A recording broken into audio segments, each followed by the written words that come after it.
Bukti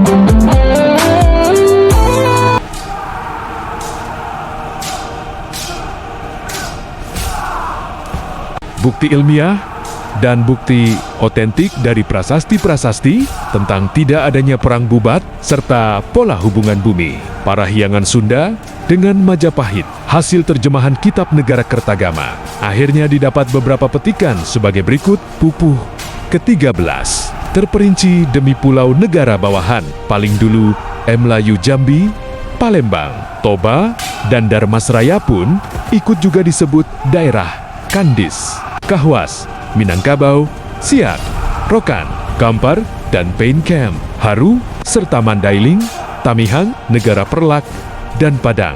Luas dengan samudra, serta Lamuri, Batan, Lampung, dan juga Berus itulah terutama negara-negara Melayu yang telah tunduk. Negara-negara di Pulau Tanjung, Negara Kapus Ketinggan Sampit, Kota Lingga, Kota Waringin, Sambas, Lawai ikut tersebut. Pupuh ke-14 Kadandangan, Landa Samadang, dan Tirem tak terlupakan Sedu, Baru Neung Kalca, Saludung, Solot, dan juga Pasir, Barito, Sawaku, Tabalung. Ikut juga Tanjung Kutei. Malano tetap yang terpenting di Pulau Tanjung Pura. Di hujung Medini Pahang yang disebut paling dahulu. Berikut Langka Suka, Saimuang, Kelantan, serta Terengganu, Johor, Paka, Muar, Dungun, Tumasik, Kelang, serta Kedah, Jerai, Kanjapiniran. Semua sudah lama terhimpun. Di sebelah timur Jawa seperti yang berikut, Bali, dengan negara yang penting Badahulu dan Lugajah, Gurun serta Sukun, Taliwang, Pulau Sapi, dan Dompo, Sang Hyang Api, Bima, Seran, hutan Kendali sekaligus. Pulau Gurun, yang juga biasa disebut Lombok Merah, dengan daerah makmur Sasak, diperintah seluruhnya.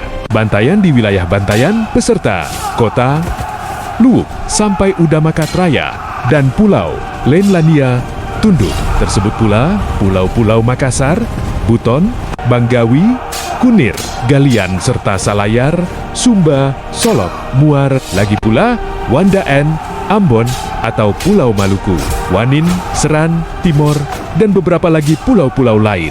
Pupuh 15. Inilah nama negara asing yang mempunyai hubungan Siam dengan Ayudhya-pura. Begitupun Dharmanagari, Marutma, Rajapura. Begitu juga Singanagari, Campat, Kamboja, dan Yeawana ialah negara sahabat. Tentang Pulau Madura, tidak dipandang negara asing. Karena sejak dahulu, dengan Jawa menjadi satu, konon tahun Saka Lautan menantang bumi. Itu saat Jawa dan Madura terpisah, meskipun tidak sangat jauh. Semenjak Nusantara menadah perintah Sri Baginda, tiap musim tertentu mempersembahkan pajak upeti. Terdorong keinginan akan menambah kebahagiaan, pujangga dan pegawai diperintah menarik upeti. Petikan di atas memberikan informasi lengkap tentang negara-negara yang berada di bawah kekuasaan kerajaan Majapahit, yang memang mewakili istilah Nusantara yang didengung-dengungkan itu. Tidak seperti Sumpah Palapa, yang tidak mewakili aspek keseluruhan yang dikatakan Nusantara. Bisa jadi Sumpah Palapa itu sendiri adalah bentuk pengkerdilan untuk istilah Nusantara. Bisa jadi juga ini hanyalah lemparan isu sebagai wacana ke publik dengan tujuan supaya terjadi pro kontra mengenai istilah Nusantara. Negara sahabat artinya kerajaan itu dianggap sejajar kedudukannya dengan kerajaan Majapahit dan mempunyai kedudukan yang sangat dihormati. Karena statusnya adalah negara sahabat, hubungan yang terjalin pun atas dasar persahabatan, bukan permusuhan atau yang satu menjadi bawahan atas yang lainnya. Pulau Madura, Red Karijan-Karijan yang ada di Pulau Madura. Itu sudah jelas tidak perlu dipertanyakan lagi. Keterangan tambahan bahwa Karijan-Karijan yang ada di Pulau Madura sudah dianggap satu dengan Pulau Jawa Red, Kerajaan Majapahit. Hal ini dilatar belakangi oleh sejarah proses pembentukan Kerajaan Majapahit. Pada awal pendiriannya yang mendapat dukungan dan bantuan penuh dari mereka. Negara-negara Madura juga termasuk negara sahabat kalau diartikan lebih jauh. Petikan itu juga menyebutkan, konon dahulu Jawa dan Madura terpisah, meskipun tidak sangat jauh.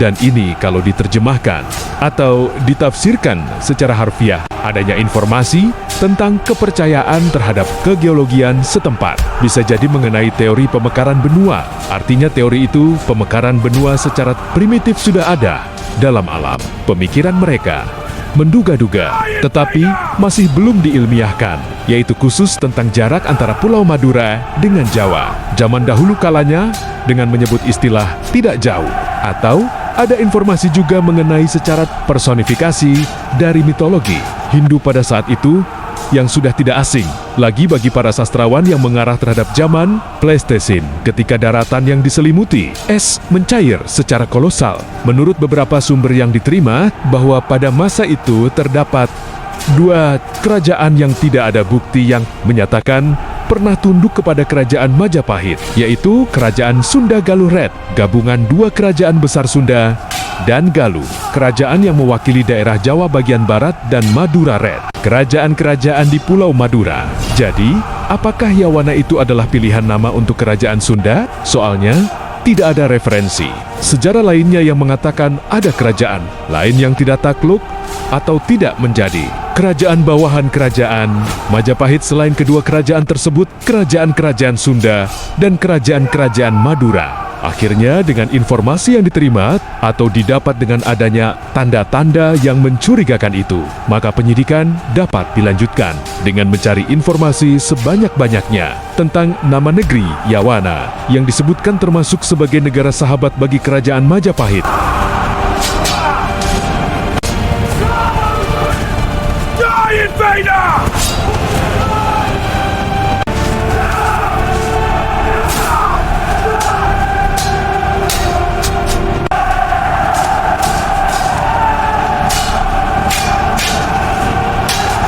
Percobaan invasi pertama itu ketika kerajaan Tumapel alias Singhasari di bawah kendali Jayakatwang yang merebut kekuasaan secara paksa dari mertuanya, penguasa sah Sri Kertanegara. Tentara Mongol sempat menguasai ibu kota kerajaan, tapi tidak lama berselang bisa diusir kembali oleh pasukan tentara yang dipimpin Sri Kertarajasa Jayawardana alias Raden Wijaya, raja pertama Majapahit, menantu dari Sri Kertanegara juga. Mengapa pula dengan skala waktu yang tidak terlalu lama Nusantara bisa terbentuk? Jawabannya adalah sebagaimana tentang penerapan tentang teori musuh bersama. Umpan balik dari nilai psikologis inilah berupa kesamaan kepahaman bahwa ada calon musuh bersama di depan, yang merupakan senjata ampuh dalam propaganda ide aliansi yang dimotori oleh kerajaan Majapahit. Oleh karena itu, tidak lagi harus bersusah-susah melakukan perang ketika negara-negara dalam aliansi itu sudah terbentuk. Katakanlah dengan beberapa negara besar yang sudah bergabung. Untuk mengembangkannya akan lebih mudah ke arah pemekaran yang lebih luas. Ide aliansi inilah yang merupakan cikal bakal terbentuknya Nusantara. Dan ini ide sangatlah brilian untuk sebuah tujuan hegemoni kekuasaan, terlebih didukung oleh situasi yang ada, yaitu ada musuh bersama yang nyata di depan mata, yang siap datang kapan saja. Musuh bersama itu tiada lain adalah pasukan besar Imperium Kekaisaran Mongol. Imperium terkuat di jagat raya pada masa itu. Secara fakta pertahan, sebuah aliansi haruslah ada negara pengontrolnya, pemimpin bagi yang lain, dan kerajaan. Majapahit dalam hal ini yang cocok dan memenuhi syarat. Majapahit adalah termasuk negara adidaya di Nusantara selain kerajaan Sunda pada masa itu, karena kerajaan Sriwijaya tidak lagi termasuk negara adidaya dengan alasan keberadaannya sudah melemah yang sebelumnya mengalami masa-masa penjajahan dari kerajaan Chola, India. Proses penyidikan tentang Yawana penyidikan dilanjutkan lagi. Sekarang pertanyaan yang timbul adalah, Yawana itu nama kerajaan mana? Tidak dijelaskan identitasnya dalam kitab negara Kertagama. Artinya, bisa jadi nama itu sudah populer, tidak perlu lagi penjelasan lanjutan pada waktu itu, tetapi bukan negara bawahan karena tidak disebut demikian. Yang ada adalah negara sahabat kerajaan-kerajaan seperti Siam, Kamboja, Annam, dan Champa tersebut adalah istilah menurut pelafalan bahasa Indonesianya atau mungkin Melayu, dan hampir mirip dengan dialektika pelafalan aslinya. Tetapi untuk pelafalan Shan Pau Nam atau Siapa Nau menjadi Yawana, itu yang terasa janggal dan kelihatan tidak mirip sama sekali, seperti dipaksakan. Sedangkan ada asal daerah yang pasti untuk menyebut Yawana, yaitu daerah India bagian barat. Kelihatan kurang relevan kalau istilah Shan Pau Nam atau Siapa Nau menunjuk untuk istilah Yawana, kronologis kesimpulan itu, Shan Pao Nam atau Siapa Nao menunjuk untuk istilah Yawana. Kelihatannya merujuk pada keterangan Yawana sebagai suatu suku gabungan. Karena Yawana sendiri adalah istilah pada mulanya untuk menyebut gabungan dua suku yaitu Yunani India. Yunani India pada masa sejarah kerajaan-kerajaan India kuno menurut mitologi Hindu sebelum tahun Masehi. Yawana dalam hal dipastikan tafsiran atau istilah dari orang Indonesia atau Melayu untuk mengartikan Shan Pao Nam atau Siapa Nao merujuk pada keterangan kitab negara Kertagama itu bahwa banyak negara-negara atau kerajaan-kerajaan lain yang secara otomatis takluk dan berinduk ke kerajaan Majapahit, tidak harus melalui proses peperangan besar dalam catatan sejarah resmi. Untuk kerajaan Majapahit, hanya teridentifikasi melakukan beberapa kali peperangan.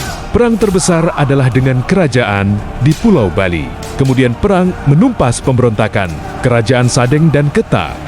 Tiga kerajaan ini notabene adalah kerajaan-kerajaan yang secara historis atau sejarah pendiriannya, mulai Kerajaan Tumapel alias Singhasari masa pemerintahan Sri Rajasa, Sang Amurwabumi alias Ken Arok versi kitab Pararaton, sampai ke Sri Kertanegara. Kemudian dilanjutkan pada masa pemerintahan kerajaan Majapahit mulai dari Sri Kertarajasa, Jayawardana alias Raden Wijaya, sampai Sri Rajasa Nagara alias Hayam Wuruk versi kitab Pararaton. Adalah ketiga kerajaan tersebut masih termasuk karijen-karijan bawahan. Wajar dan memang seharusnya kalau peperangan itu dilakukan untuk menjaga keutuhan, kewibawaan, persatuan dan kesatuan, serta nama baik kerajaan. Setidaknya ada alasan perang yang mendasar dan sah secara hukum kenegaraan.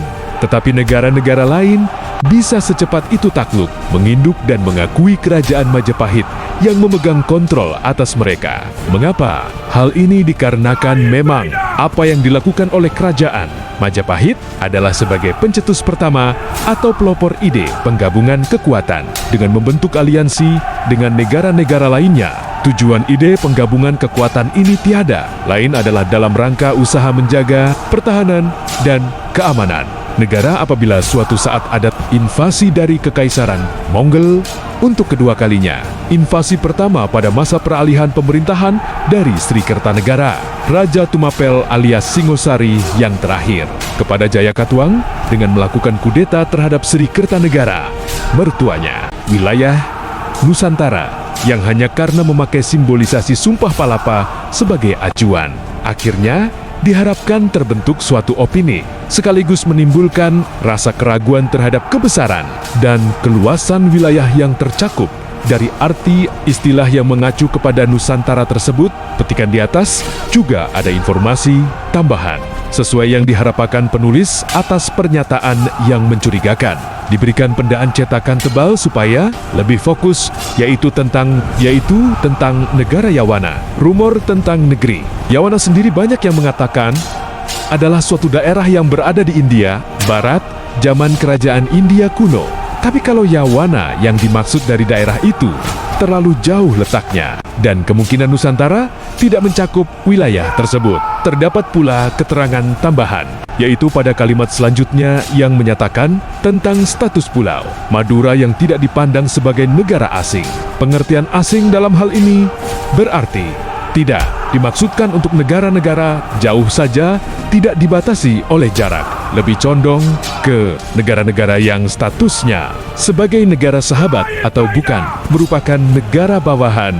Senafas dengan itu, kalau dilihat antara kalimat pertama tentang negeri-negeri asing yang menjadi sahabat dan kalimat selanjutnya tentang Madura, ditarik kesimpulan bahwa status karijan-karijan di Pulau Madura adalah sebagai negara sahabat bagi kerajaan Majapahit. Lantas penyebutan negara Yawana yang berasal dari India bagian barat kelihatannya tidak relevan, terlalu jauh sekali. Apa memang Majapahit membangun hubungan dengan negara Yawana itu? Apakah ada nama negara Yawana di India bagian barat pada saat itu? Sedangkan menurut beberapa keterangan bahwa sebutan Yawana itu istilah nama suku gabungan untuk Yunani India, dan itu terjadi pada abad sebelum Masehi, dan terdapat banyak keterangan lagi di cerita-cerita tentang mitologi Hindu untuk sebutan Yawana, seperti pada kisah Mahabharata dan Ramayana.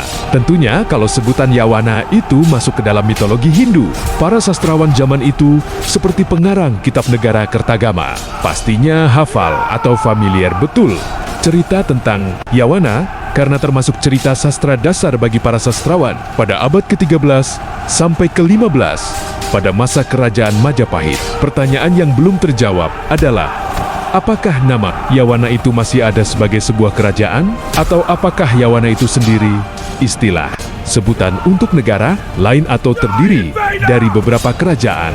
Apakah hanya sebagai nama, alias merujuk pada istilah asing yang disebutkan pada petikan di atas yang pengertiannya tidak terbatas oleh jarak? Bisa jadi negara Yawana itu masih dalam ruang lingkup Nusantara. Soalnya disebutkan bahwa Madura adalah bukan negara asing.